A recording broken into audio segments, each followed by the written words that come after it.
Assalamualaikum warahmatullahi wabarakatuh. Alhamdulillahilladzi hadana li hadza wa ma kunna linahtadiya laula an hadanallah. Asyhadu alla ilaha illallah wa asyhadu anna Muhammadan abduhu wa rasuluhu la nabiyya ba'da.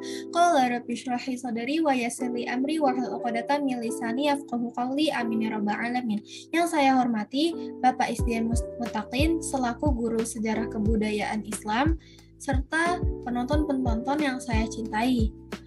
Nah, pada kesempatan kali ini saya akan mempresentasikan materi sejarah kebudayaan Islam yang berjudul Hijrah ke Habasyah.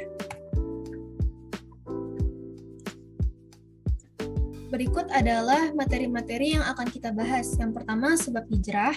Yang kedua, hijrah pertama. Yang ketiga, hijrah kedua. Yang keempat, reaksi Quraisy. Yang kelima, kembalinya Muhajirin. Serta yang terakhir, ibrah atau keteladanan yang dapat kita ambil. Yang pertama ada sebab hijrah. Hijrah pertama yang dilakukan kaum muslimin yaitu ke negeri Habasyah, kini dikenal sebagai Ethiopia, sebuah kerajaan di daratan benua Afrika. Hijrah ini dilakukan atas perintah Nabi Muhammad SAW demi menghindari penyiksaan dan penindasan yang dilakukan oleh kaum Quraisy. Setelah Rasulullah SAW melihat apa yang menimpa para sahabatnya dari siksaan, sementara beliau mendapat perlindungan yang cukup dari Allah Subhanahu wa Ta'ala, kemudian juga dari pamannya Abu Thalib, dan beliau merasa tidak mampu memberikan perlindungan kepada mereka. Pada saat itulah beliau berkata kepada mereka, seandainya kalian pergi ke negeri Habasyah karena negeri itu dipimpin oleh seorang raja yang tidak satupun dari rakyatnya terzalimi, dan bumi itu adalah bumi yang aman, tinggallah kalian di sana sehingga Allah memberikan jalan keluar kepada kalian dari apa yang menimpa kalian. Kemudian ada hijrah pertama. Kaum muslimin berhijrah ke Habasyah pada bulan Rajab pada tahun kelima setelah Bi'tsah. Hijrah rombongan muslimin ini terdiri dari 11 orang laki-laki dan 4 orang perempuan pergi ke Habasyah, dipimpin oleh Utsman bin Maz'un, Utsman bin Affan beserta istrinya. Ruqayyah yang merupakan putri Rasulullah SAW pun ikut serta dalam berhijrah. Dari Muawiyah bin Abu Sufyan radhiyallahu anhu, Nabi Muhammad SAW bersabda, "La tanqati'ul hijratu hatta tanqati'at taubah, wa la tanqati'at taubah hatta tatlu'a syamsu min maghribiha." Hijrah tidak akan terputus hingga tobat terputus, dan tobat tidak akan terputus kecuali matahari terbit dari barat. Maksud dari matahari terbit dari barat ini apa? Itu kiamat, karena pada saat hari kiamat nanti matahari terbit dari barat, yang artinya hijrah dan tobat kita itu tidak akan terputus hingga kiamat. Saat itu Habasyah bukan negeri Islam, namun merupakan negeri kafir. Setelah sampainya kaum muslimin di negeri tersebut dan mendapat perlindungan, lalu mereka mendengar kabar bahwa orang-orang musyrik Quraisy yang di Mekah ini telah masuk Islam. Oleh karenanya mereka kembali ke Mekah. Begitu sampai dekat Mekah, mereka baru tahu bahwa kabar keislaman Quraisy di Mekah ini hanyalah dusta belaka. Kemudian ada hijrah kedua. Kaum muslimin kembali hijrah ke Habasyah untuk kedua kalinya. Jumlah sahabat yang hijrah kedua ini tuh bertambah. Yang tadinya cuma 15 orang sekarang menjadi 80 orang. Dikarenakan jumlahnya semakin banyak, orang-orang kafir Quraisy takut jika Islam menjadi besar di Habasyah. Orang kafir Quraisy di Mekah ini takut. Lalu kaum kafir Quraisy mengirim 2 orang untuk menghadap Raja Najasyi, di mana Raja Najasyi adalah raja di Habasyah. Raja Najasyi yang bijak pun tidak ingin mendengar dari satu pihak saja. Hijrah ini mendatangkan keuntungan yang besar. Raja Habasyah memenuhi apa yang diharapkan oleh Nabi Muhammad dan kaum muslimin. Beliau bersedia memberi jaminan keselamatan serta menghormati akidah umat Islam yang berada di negerinya. Bahkan pada akhirnya Najasyi pun masuk Islam karena penjelasan akidah dengan dalil Al-Quran dan As-Sunnah yang dijelaskan oleh kaum muslimin saat menemuinya. Berarti alhamdulillah Raja Najasyi ini mendapat taufik dan hidayah dari Allah Subhanahu wa Ta'ala.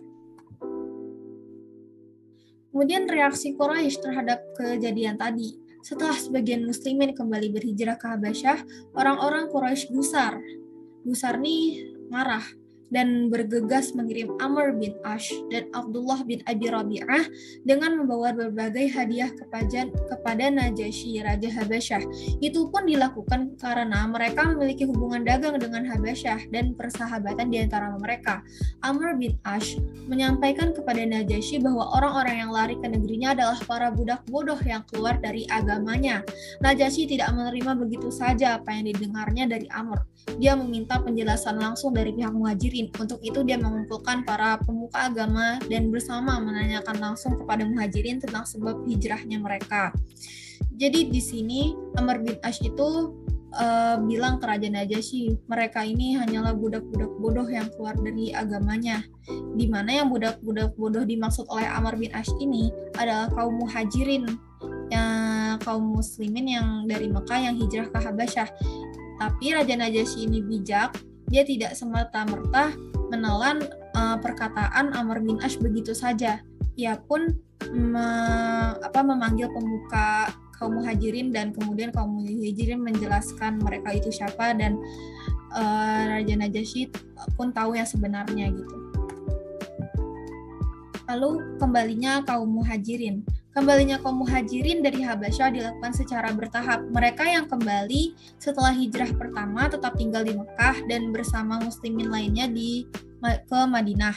Sebagian juga ada yang baru hijrah ke Madinah 2 tahun sebelum perang Khaybar dan ada yang setelah penaklukan Khaybar. Rasulullah mengutus Amr bin Umayyah Al-Damri untuk menemui Najasyi supaya memfasilitasi kepulangan kaum muslimin. Kepulangan terakhir para Muhajirin dari Habasyah terjadi pada tahun 7 Hijriah, bertepatan dengan tahun terjadinya penaklukan Khaybar. Di tengah-tengah rombongan itu ada Ja'far bin Abi Thalib beserta istrinya Asma binti Umais dan anaknya Abdullah bin Ja'far. Setelah Ja'far menemui Rasulullah, beliau mencium keningnya dan berkata, "Aku tidak tahu untuk kemenangan yang mana sekarang ini. Aku bahagia penaklukan Khaybar atau kedatangan Ja'far." Kemudian ada ibrah yang dapat kita ambil dari materi yang saya sampaikan tadi. Yang pertama, selalu berusaha mengubah kemunkaran sekuat tenaga, mencoba berbagai inovasi baru dalam berdakwah. Sebagai pemimpin, Rasulullah SAW sangat memikirkan masyarakatnya. Kemudian betapa rapinya Rasulullah SAW dalam merancang dan membuat program dakwah. A'udzubillahi minasyaitonirrajim. Bismillahirrahmanirrahim. In tamsaskum hasanatun tasu'hum wa in tusibakum sayyi'atun yafrahu biha wa in tasbiru wa tattaqu la yadurrukum kaiduhum syai'a innallaha bima ya'maluna muhit. Yang artinya, jika kamu memperoleh kebaikan niscaya mereka bersedih hati, tetapi jika kamu mendapat bencana mereka bergembira karenanya. Jika kamu bersabar dan bertakwa niscaya tipu daya mereka sedikit pun tidak mendatangkan kemudaratan kepadamu. Sesungguhnya Allah mengetahui apa yang mereka kerjakan. Quran Surah Ali Imran surat ke-3 ayat 120. Sekian presentasi dari saya, kurang lebihnya mohon maaf. Unzur maqala wala tanzur man qala. Lihatlah apa yang dibicarakan dan jangan lihat siapa yang berbicara. Wabillahi taufiq wal hidayah. Wassalamualaikum warahmatullahi wabarakatuh.